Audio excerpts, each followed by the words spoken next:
That's for anybody that doesn't know. I don't know that's been brought up before. So my family has like some ranch land, and part of it is apple trees that my grandpa put in, um, and they're plentiful. They are massive apples, and they are gross. They are cider apples at best. If you gathered them up and fermented them, that'd be cool. But cows love them. But the cows will choke on them if they are whole. Oh no. We've learned a couple of, and it's that I don't think we've had a cow die, but we've had a couple be like in the field, and that's disturbing. And you don't want a cow to die because it just wanted an apple.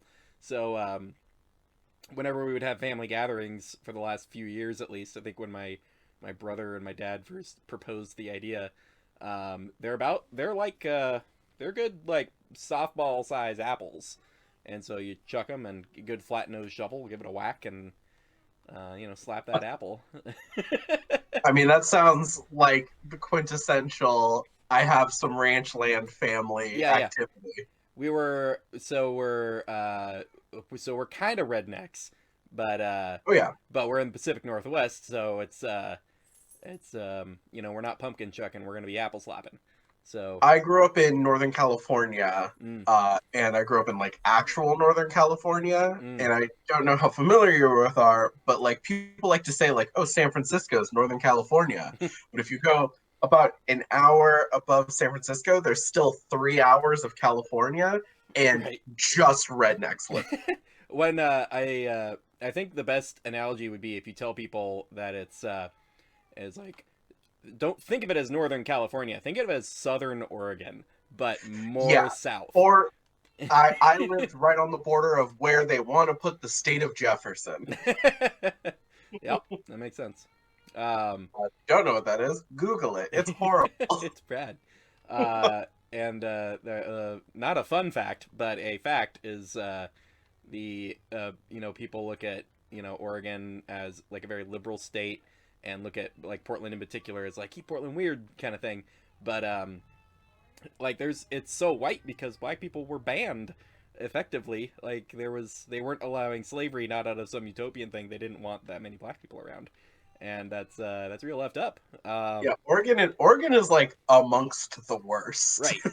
Yeah, and like And like they're really forged its own racist path. yeah, they did. Like no rebel flags, no, Well, bronze statues of um, Confederate generals. my Just our own. my wife was told to go back to Africa in Portland, uh, and she is Filipino, 100%. Yeah. She's very visibly Asian, um, and it's like, oh man, you couldn't even so ignorant. You couldn't even be racist correctly. Like wrong continent, man. You know Um, what? They got the message across though. yeah, they definitely conveyed their level of decency. Well, now that we've touched on racism, Let's get to the hard hitting stuff. Character backstories. So this is something that I suppose the sort of online theory of like best D&D practices would be to have like session 0 and hash out all character details and stuff. I usually like session 0 to just be basic like build stuff, reiterate like some basic uh, like gaming habit stuff, go over house rules and things like that. Because I don't think a lot of people have like show up to game one with like fully realized characters that they really know what they're gonna be. Um, it's interesting. I have only been playing Dungeons and Dragons for, well, I guess probably about 8 years now. sure. And when I started playing, it's because like me and my friend, my best friend back home, Brandon, Hmm. had always wanted to play, and it was one of those things where it's like, well, if we ever find a third person, we'll buy the books and we'll figure it out. Right. And then we met this guy Cole, Mm, who his dad was like an AD&D mm, like hardcore old school nerd, right. and so he had the background and was raised in it. Mm, And so we were like, finally, we get to play Dungeons and Dragons. mm, And so played with them for a while, a couple of years, and that was my first kind of experience with Dungeons and Dragons. And this was before what I think really pushed the game into the mainstream, which was real play podcasts Right. or like streams. And I noticed that since that became a thing, you get a lot of people who are like, never played Dungeons and Dragons. Here are my 5 characters with their novel length backstories. Yeah. Which, like, I don't hate on it. Oh Everyone yeah. plays the game in their own way. Sure. But that has always blown my mind. Right. I Because don't. I'm big on uh maybe a backstory, having a backstory idea or something that is motivating me. But I'm big, and you might have noticed this having played with me now for over a year, Right. is I'm big on like heat of the moment, Mm. being like, this is a character choice that I've made and will die on. Right. Like I think like something I thought we'll get in which we'll just get into now. So like a character choice you made in the last session was interesting because in my perspective it placed Chuchilito. I guess we should intro the character at some point. So Yeah. Chuchilito, the goblin rogue assassin. Um, Mhm.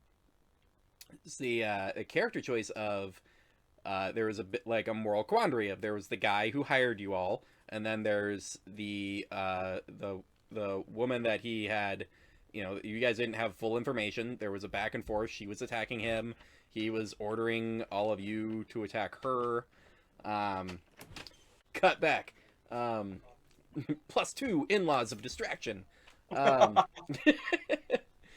uh, but the way it eventually resolved was your character eventually just being like, everybody's going back and forth, nobody's making a decision, and eventually he's just like, all right, well, I guess we're killing this guy and taking her side. So you just like off him and like get the final shot on him and go, all right, now I'll be in my trailer basically. So a perfect uh, example of what I'm talking about Mhm. is that when I made a Goblin Rogue, uh, I I've never seen Critical Role. Sure. My understanding is that Wildemount comes from there. Yeah. I don't have the book. I don't know anything about Wildemount. Right. You told me, or the group, that it was like monstrous races, Right. and so I was like, cool, I'll be a goblin. Right. I've never played a halfling Mm. or a gnome or a goblin. I've never been a small character, and I've never played a rogue. And so I was like, perfect, Right. perfect opportunity. And that was the entire character I had when I showed up to start playing. Right. When I one of the first things we did in the game was you had us all show up, and we were just kind of in a waiting room. Yeah. And it was made clear like, this is a group of people, probably maybe just because we all signed up at the same time, Mm. or just You were they the cut off the line. you were the adventurers who happened to apply to the job, and so you're together to do the job. Exactly. And you guys have And since wandered around a so bit with each other, but I uh, feel like the choice I made in that moment of killing the guy who hired us, mhm.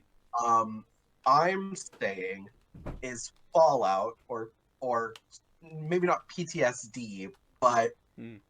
Chuchilito being a goblin, Mm. and being a small creature in a land where a lot of the common creatures are hulking behemoths or incredible Yeah, drow it's a sorcerers and goblin in a wizards. land of orcs and bugbears. Yeah, So exactly. So a goblin is kind of he's no kobold, it's gonna be an ongoing joke that we're all just crapping on kobolds all the time. but he's in as far as racial Mm. traits go, he's not he's not showing up with all the perks. Right. And I think that how Chicholito found himself in this situation was he was part of a different group. Mm-hmm. And that group dissolved. Right. And I think it dissolved in a really bad way. The thing that where I what my mind went to was, oh, he has a past where like he's was in another group or has some sort of past with people that fell apart through indecision. And in this moment of back and forth, but nobody's making a choice, he eventually is like, I survive because I'm the little guy, but I make choices. And when everybody else is BSing around and not making a hard choice or any choice, it's like, well, I'm just gonna shoot the guy in the throat because that's like But something that has to happen. One of these people's yeah, getting shot in the face, and I'm deciding. And then I think you and I had kind of the same idea there. right, I'm thinking that maybe the last group, and I know that you specifically mentioned that you were hoping to maybe get like an NPC out of this. I yeah, think I think maybe what happened was that Chuchilito was part of a group, and maybe the group either had a leader mm-hmm, or was like your normal adventuring party that doesn't really have a leader. Maybe mm, someone's better at talking, and so they talk. Um, but I think that it was a tense situation mm-hmm, where the group just was shorn right there. It right, just it went down and caused like a huge conflict, yeah, and probably in my mind, since you said, I think that there was two survivors, mm, Chuchilito and the who are, other person in this group, and they were on opposite sides of that and disagreement. I think where my mind goes is like bad middle management is what comes to Mhm. mind on that, where there's some like paladin or somebody who's like, I am the leader of this group, and then they got into a real situation where they needed a leader to make a decision and he didn't, and it Yeah. got like everybody else killed. um And also going back to that specific situation, and if mm, if anyone watching this is curious, they can go back and watch it in the archives. hey, Uh, Specifically, when we entered that situation, and it was telegraphed pretty heavily that like, well, this guy's kind of a jerk. yeah, He's kind of leaving us high and dry, even though he's yeah, clearly able to assist. yeah, he's a wizard that could do Lemon's tiny hut in the wilderness, and specifically just didn't let any of you stay in it. Like, just used it Yeah, for himself and his mount, and was just like, no, you guys, I hired you. You figure out your camping, and and I think coming from that background of seeing what happens when boundaries or rules aren't clearly set mm, is why Chuchilito was like, that's the guy that hired us, mm-hmm, so we're doing that. When it started to go south, we lost, we were running into traps, and this conflict started. Like, nope, we're backing up that guy. He paid us. mm-hmm, So that's the only rule right now, is that he paid us. right, And then when the group started, I think it was Doug's character, whose name I can't pull right now, Arkin, unfortunately. Arkin. yeah, When Arkin started asking questions and waffling, and we're in the mm-hmm. middle of battle, and all of a sudden there's talking, Right, um, I could see it happening again. We're like, oh no, I'm going to be mm. in the middle of the wilderness, and, and my friends who are supposed to be protecting me are going to start maybe attacking me mm, if this doesn't stop right now. right. Yeah, could devolve into a two sides picking sides against each other and things getting crazy, and so he's just like, all right, well, I gotta cut this off, and just like, Yeah. and or excuse me, Goblins also part of this. Goblins are super young. yeah, They reach adulthood at 8 years old. mm-hmm, So I like to picture that Chucholito's maybe only like 13 years old or something, right. So he's He's an adult as he's far a as goblins are grown ass concerned. man by goblin standards, yeah. Right. But in the timeline, and I guess I don't know the races that intimately, but I Mm, know Drow are like 1,200 years old. yeah, something like Um, that. and orcs, I think, live a pretty standard Like 90 life. years, yeah, like human Yeah. years, yeah. So goblins aren't able to, really have that length of time with Mm, people. And as such, I feel like Chucholito would also have a harder time being like, well, these are my dudes, these are my people. Right. Yeah. Yeah. Yeah, I could see all that. So yeah, what was interesting to me was through all the character stuff, it almost leans towards like a lawful neutral kind of goblin rogue. Which if you showed up to game one on your paper saying LN goblin rogue, Mhm. I don't know that a lot of people would actually do that. Like if a lot of people show up like I'm chaotic neutral because all my characters are chaotic neutral. Um, that's just monkey though. Chaotic neutral, and I'm like, that is neutral evil.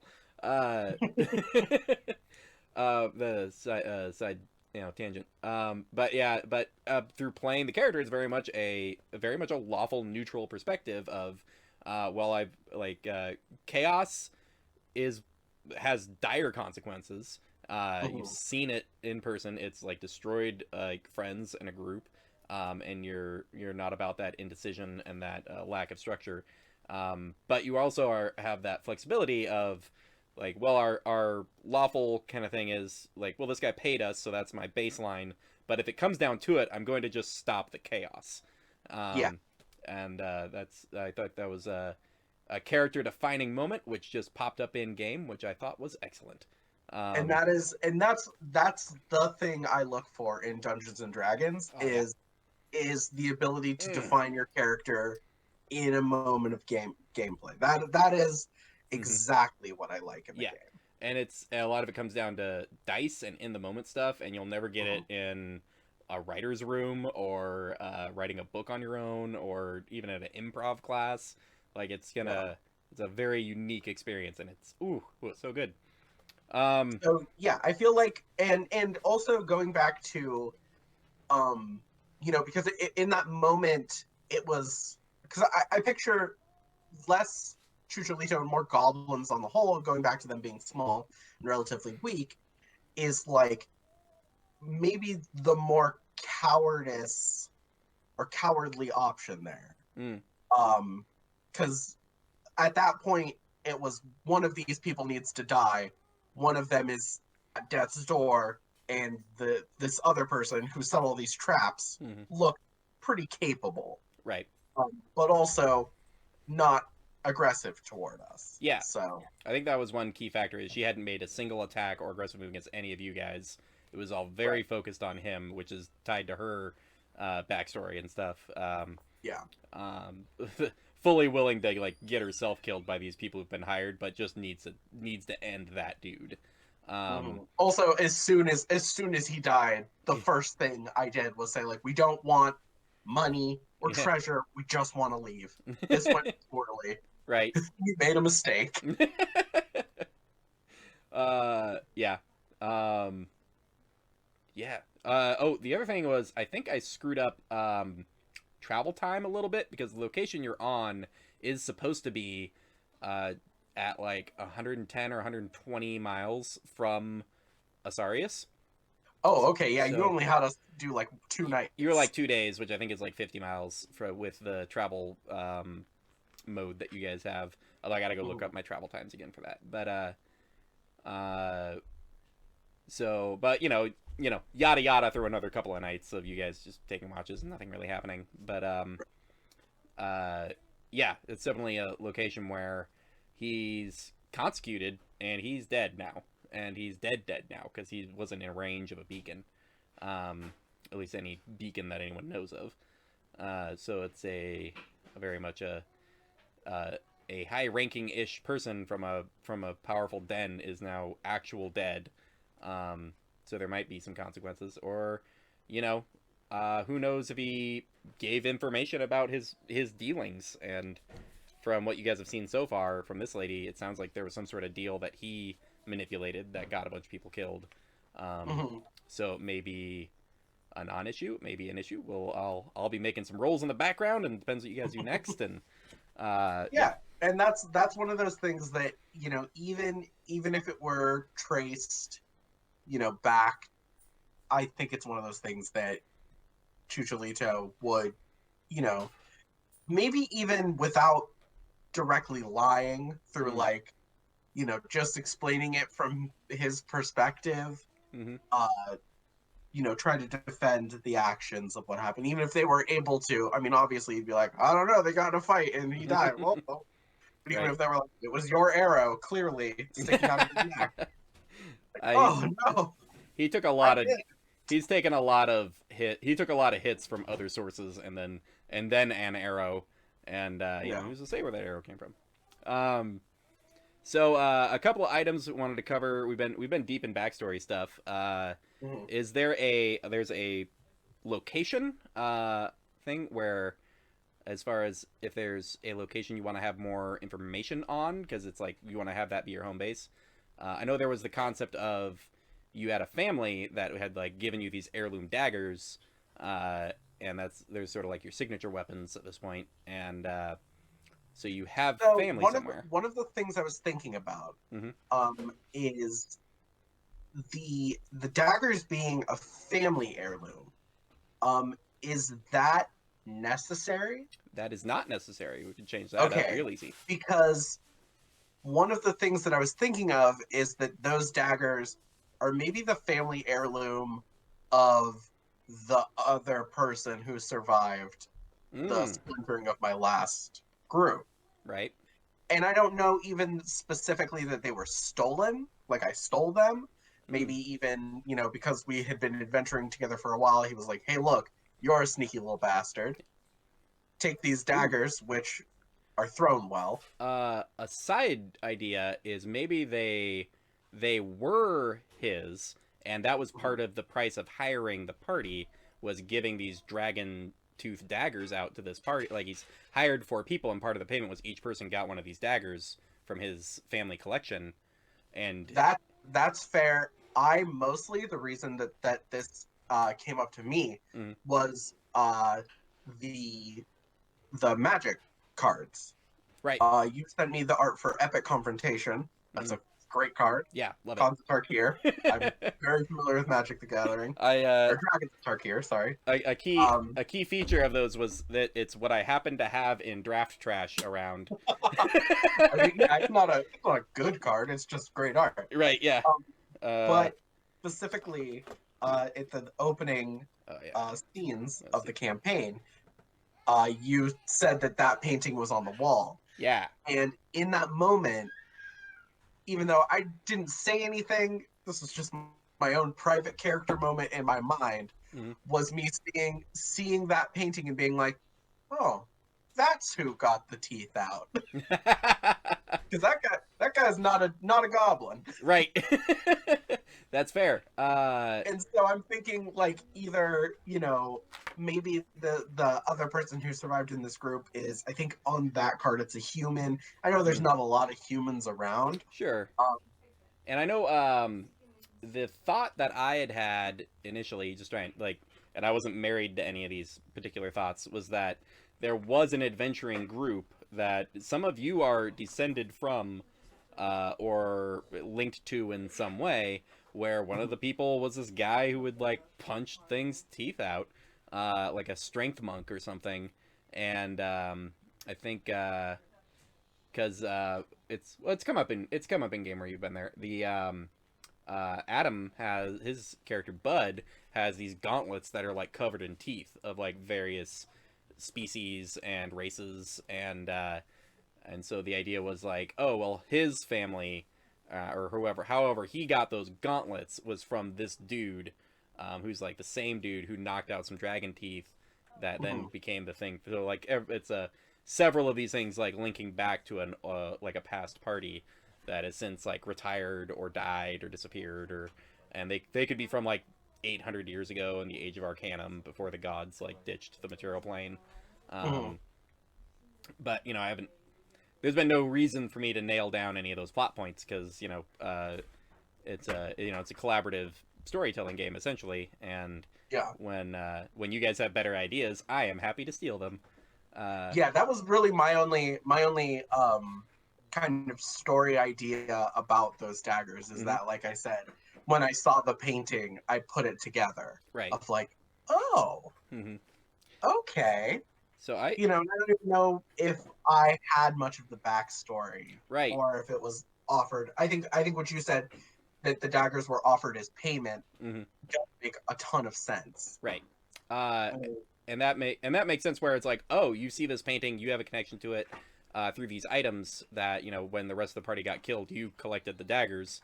mhm. Um, that guy probably like left in shame of his indecision, like getting a bunch of people killed. And your last words to him probably would be something along the lines of like, "You should feel bad. You got everyone killed." Yeah. Um, and that dude's probably still around doing stuff. Um, so that guy, I'll write him up at some point. Um, but yeah, Mhm. that's that. The um, former leader of a former party is Yeah. that's a solid plot point, and yeah, Mhm. that'll And work out I pretty was good. picturing, like you said, paladin. That's what I was picturing too. Yeah, I think that makes Like a sense. tank esque, you know, Right. the, The the paladin guy who who, in one on one would just squash me right? Yeah, unless I could hide. he would land a hit and then squish. Yeah. And then did you want any like information on Asarius? If you're not doing the family connection thing, you could literally be from wherever. And I mean, that's one like I said, I know nothing about Wildemount. sure, yeah, yeah. So this is one where if you have ideas, Right. I can Um, choose from a list or something. well, because he's essentially like a traveling mercenary for hire, and he's very good at Mhm. what he does. Um, even if I don't know if he has any inferiority complex he wants to that he be fighting or something based on the party getting killed. I don't think so because like the first thing that happened combat wise was you like one shot, one shot, one shot, one shot through a group of people. Um, Yeah, I think I'm trying to play the Goblin Rogue as cautious, not cowardly. yeah, um, I did I mean, completely, game minutia, but I rolled stats and mm, HP very well. yeah, yeah, Uh, so I'm actually like, if I were rolled on, hmm, I'm not instantly dead. right, yeah, And I think that's something that Chuchilito knows. hmm, He got like in the backstory of the party, being destroyed, torn apart. I imagine that there was conflict probably when Chuchilito escaped. He was probably incredibly injured. right. Uh, You know Surviving because he's very talented in a lot of exactly. ways, and so he was able to get out of there. Um, there's a question on what killed them. That's a good question. Yeah. I'm going to go ahead and say it was each other. Okay. So that Um, I have a thought um, okay. that whether or not Chuchilito is aware of it in character is another thing, but through these areas, there's a whole lot of magic flying around. There's a lot of Mhm. undead. There are ghosts, and some of those ghosts are mad, and those ghosts can possess people and stir conflict and create a back and forth of killing each other. And if you don't have a cleric in the party that can go like turn undead and like get these ghosts out of people, you might never even know what's going on. Um, That that's a really good idea, and this might be putting a hat on a hat on a hat. But what I was thinking is that because in our little side quest thing, hmm, we found an arm of the betrayer, yeah. which was, and once again, I don't really know, Oh sure. but it was my understanding that it's some sort of, god weapon Hmm. uh, that seems like real bad news. Right. Uh, and I imagine there's more of them. Yeah, so Arms of the Betrayers are artifacts, weapons that the betrayer gods, the evil gods from like before the divine gate got set up and the gods all got off the material plane, they could take a seed of their like power and create a weapon for a champion of theirs. So they're very Mhm. powerful weapons and artifacts. The one you guys found was one from the kobold god, um, and it was being used with nefarious things. Uh, but you guys have a cleric of the Luxon in the party, and he made the connection that a that because it's a seed of power from a dark god, it can destroy a seed of power of a good god. And the Luxon beacons are like seeds of power from the Luxon god. Mhm.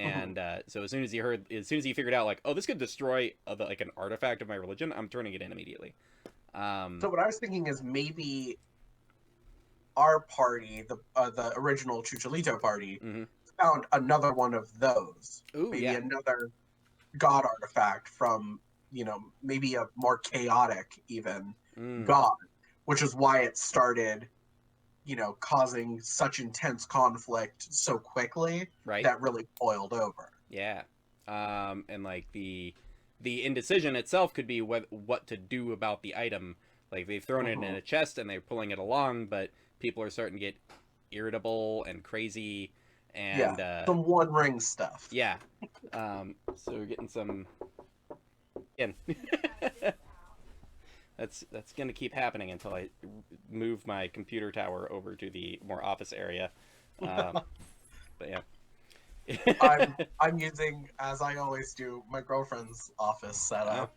So thank you very much to her place of business for providing. yes. um. So. Anyways, moving on. But yeah, so we got that going on. So a question of well, yeah, but then you don't need any kind of like particular species or race or monster or anything that you have a background with. It could just they've found this thing, and in the process of trying to bring it back to civilization, things got out of hand. Influence was gained over the party, and Mhm. it led to infighting and destruction. Yeah, I imagine for the sake of high drama that probably outside the other person who lived, and if you want, once again, I'm kind of leaving whatever feels right as far as like race and class. I'm leaving that up to you. Sure. Um, uh, so, but like maybe they even ended up being like, you know what, I can use this. Like this is a waste for us. Mm. Not use it. The And way I see it was a this dude, probably paladin, on a mission to find these things. Found one. Probably had an option to like throw it in a deep dark hole, but mhm, instead was like trying to take it back to the church or wherever to get it locked down. Then in the process back, one of the other members of the party like examines it because there's probably like a layer of indecision on his part to like lock it up, and has say nope, nobody touch it, and he's just like, mhm. yeah, I guess sure, maybe check it out, and like it's just that dude's indecision, time and time and time again, just led to this thing having an opportunity to influence and corrupt the party.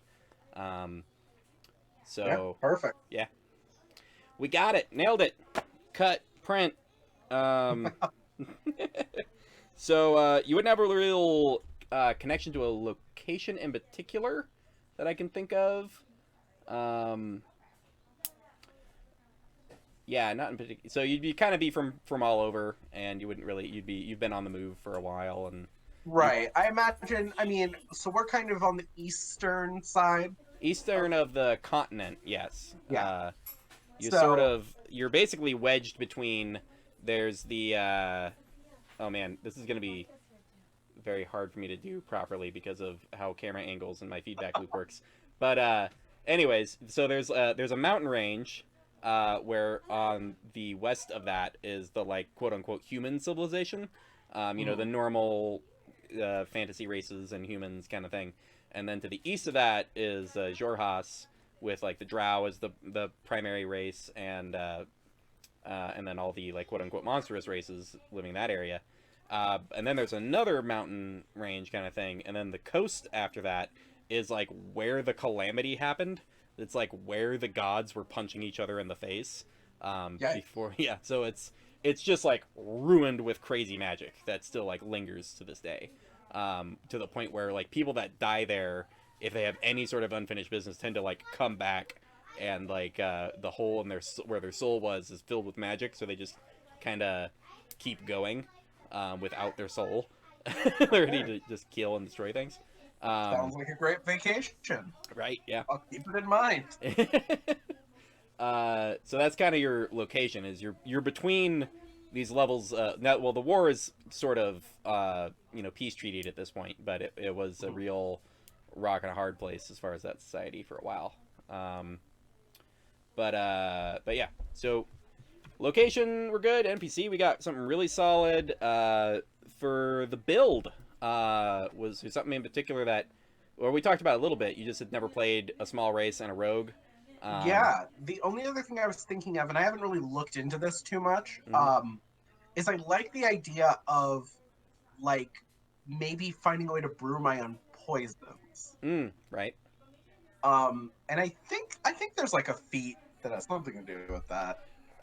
You can honestly just get training with downtime in an herbalism kit Mhm. and start working out poisons. I think the assassin subclass has something about being able to use poisons um, at something, or I may be like mixing old editions or something. I know that the only time poison I was in a game where someone was dealing with poison was 3.5, Hmm. and I remember it being a hassle. Like I think you had uh, to roll like a con save anytime you like brewed or like right. imbued or So okay? So you have proficiency in the poisoner's kit. So you just gotta buy a poisoner's kit, and then you could then make basic poisons, and then there would be a little mini game for you of kind of collecting ingredients to make more exotic poisons. Um, I mean that sounds wonderful. I yeah, love I sounds cool. love I'll just every time we stop, I'll be like, I'll be back. I'm just rummaging through, picking wings off bugs and Right. Well, I imagine like anything that has any kind of effect, especially anything poison wise, you're gonna be like, I want to kind of get up in there. So you might want to get some vials, and some jars, and something along that end. And then I'll have to remember to have some of that pre-planned, so I'm not just like pulling that, so it's not yeah. completely anally resourced. Um, But the other than that, yeah, I mean I'm already doing everything I wanted to, which right. is I mean Um, the goblins having the ability to uh like hide or not hide but disengage and dash as a bonus Right. Well, is that's a little overlap just because you have a cutting action already through I Rogue, know it's a but little bit of redundancy, which yeah, is a bummer. but it's fine. I mean, what do you like? Yeah. Not want the other options? It's yeah, it's very good. Um, Yeah. I think because I did a video because there was some online talk about people saying the Echo Knight fighter is completely broken if someone has a Sentinel feat because they can completely like lock down an enemy where they just can't Mhm. move and can't engage with someone. And then my kind of comparison on that was like a rogue with mobility can run up, attack. If they attacked, they get a free disengage, and their movement speed is increased by 10 when they take the feat. So then they can just move and dash as a bonus action. So they can just like shank and like run 80 feet, and there's nothing the enemy can do about it. And then the Yeah. enemy has to use their whole turn trying to catch up to them, and then they just run up and just like shank again and like run again. Um, it's a beautiful thing. Well, good to know. I'll keep that in mind. Maybe I want mobility as a Right. feat. That's a thing I like to go over because one of my house rules is the narrative requirements for feats and multiclassing. Any optional rule really, um, Yeah. having a narrative, a reason your character has done it before. It's real weird for like a fighter that's been using a great sword for like 12 sessions, and then they're like, and now I will become a crossbow expert, and I'm like, from what?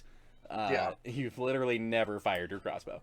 I Um, really don't have very ambitious goals mm, vis-a-vis like power. right. I don't know if you've noticed playing with me, but I that's not really what I hone Yeah. in on. I played in our other campaign. I played a druid Right. that can turn into animals, but wouldn't But because he wouldn't thinks it's gross. chose not to. Yeah. I know there's always the struggle with rogues though, just to feel like a satisfying like you're doing your thing. of getting more than one attack around.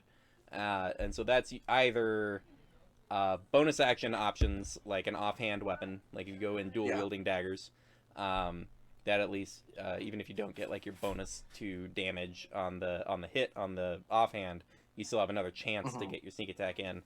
Another one is people wanting things like the sentinel feat, or some way of provoking or being able to take advantage of getting an attack of opportunity at some point through positioning or whatever ability, because that's technically another person's turn, so you get your sneak attack damage again. So you can get your sneak attack on your turn, and then if you get your reaction attack, you get that another instance of sneak attack damage. Or just like multi-classing into like ranger or fighter to get extra attack when they get to 5th level in that class.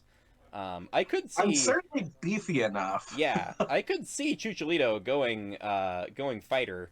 Although we already have 2 fighters, but yeah, I was gonna say, Lord knows we could use another one. Right, another fighter. What could go wrong? But there is like, I mean, you don't have a roleplay reason to go into it as of yet, but there's Paladin. I don't know what stat you dumped, if any. I know I don't even have my character. We could look it up in front of me. But like, if your wisdom's at least 13, you could go into ranger. If your charisma's at least 13, you could go into Paladin. You're already set to go into fighter at any point you want. My roleplay prereq for fighter is essentially you've killed someone with a weapon, and you've done that a couple times. So I've heard. Right, yeah. All right, so we're not too worried about build stuff. If you think of something, you just let me know, and we'll try to work it in. If you get real interested in like a trickery god or something, then Paladin could be cool. Or if you just really feel like unleashing hell with some daggers, then you can go from there. The only thing I can think of is going back to the maybe it was an arm of the betrayer that split up my previous party, and maybe even like a hexblade kind of option, or like maybe even Dylan's character is able to shed some light on what that was, right? And that causes me to be like, okay, well, just to cover my own, backside, maybe I'll look into a counter god. I could see something going on where, depending on what happened to that arm of the betrayer, the whispers still kind of get into you every once in a while, just in the back of your head in a dream every once in a while. And then at some point splitting into like a hexblade warlock, or something like that, where that fragment of power is tugging at you all the time, and you don't even necessarily know what it is. But at some point, if you decide to lean into it, if you got the charisma score to split into warlock, then that could be cool.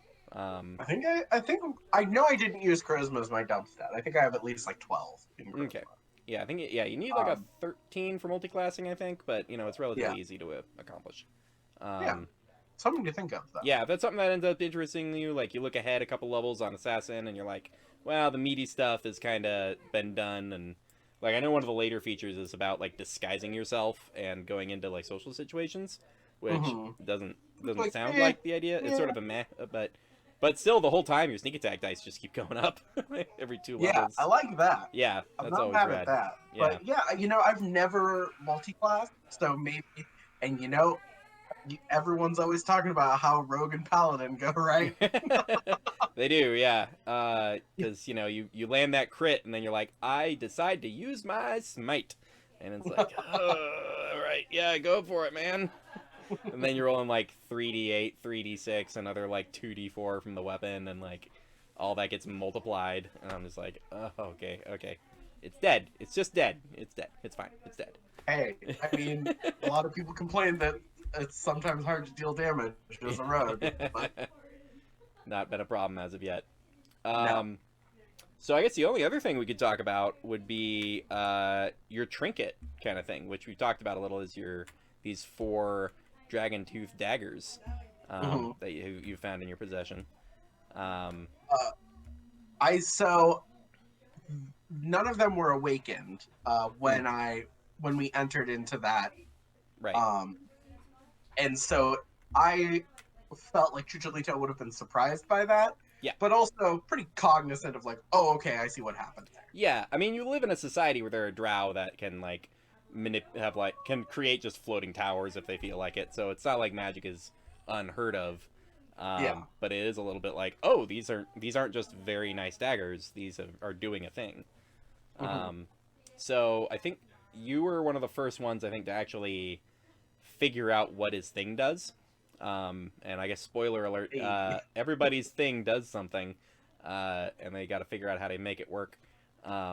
So you've got these four daggers, and they, for anybody like watching who hasn't heard about it, is so anytime you score a critical on an elementally attuned, target, then they from that point forward they do an extra die of damage of that elemental type. So you landed a crit on some like ice dragon blood people, and so now two of your daggers do an extra d4 cold damage. So that's always fun to have a 2d4 weapon in each hand instead of a 1d4 weapon in each hand. Oh yeah. And they do, I don't know if this was clear or not, but they do update. So if you score, like if you take that ice dagger and then score a critical on a fire dragon, when you pull it out, it's gonna be doing fire damage after that. That's what I was hoping. Yeah. I was really hoping that because of my goal. Mm-hmm. I will be truly happy. I will have won Dungeons and Dragons if I have 4 different elemental daggers. Yes, I think that's a wonderful campaign goal. And like having these like different options on the belt, and then like there's some big fight with some big like electricity dragon, and you have to use like more than one dagger, and you score multiple criticals, and then like 3 of them are doing lightning damage. You're like, ah, damn it, we gotta go find some ice monsters and fire monsters. I gotta get these rebalanced. I ruined my straight. Yeah. It's like I had Yahtzee. But just the idea of a bandolier of like ice, fire, lightning, you know, fourth element that I can't think of. Right, and then the Fire Nation attacked. Yeah. Kind of thing. Oh, that reminds me of Monk is another cool option for rogues. Oh, I can see that. Yeah, Yeah. like the leaning into the mobility aspects, and then picking up Stunning Strike. It gives you it gets you that extra attack eventually, as well as using key points to get extra punches in at least. Yeah. That can be Definitely see that. Yeah, that can be a rad way to go. I'll work toward that. I think multi-classing for, you know, because I think right now playing Chuchilito as knowing that there is some loose ends in his life that in no small way will harm him. Right. It's like a constant thought in his mind. That thing still exists somewhere, and you know it wasn't handled well, and so you know, like, and then this more recent thing with the spear, probably re-triggering a little bit of that these things are around and they are bad, and they can inspire cults, they can get parties to kill each other. These things are bad, which luck has it. I guess slight preview for next game is that ties directly into something happening where you guys are at that will very likely motivate Chuchilito to actually go do stuff. Hi, Vividal. Well, good. That's exciting. I'm excited. Yep. All right, get out of here. Go meet with your aunties. Okay. I guess I gotta go be a not bad dad. Goblins running around. Yeah, exactly. Yeah. We got this cool little like bouncy chair thing for the 6-month-old, and for like a month he's been a real whiny like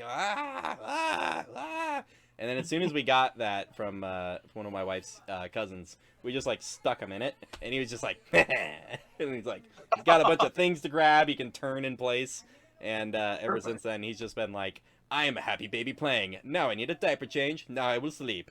And it's like, oh man, you're so straightforward now. That's the dream. Yeah. So basically me in quarantine. Yeah. You just found your spinny chair, and now you're good. Yep.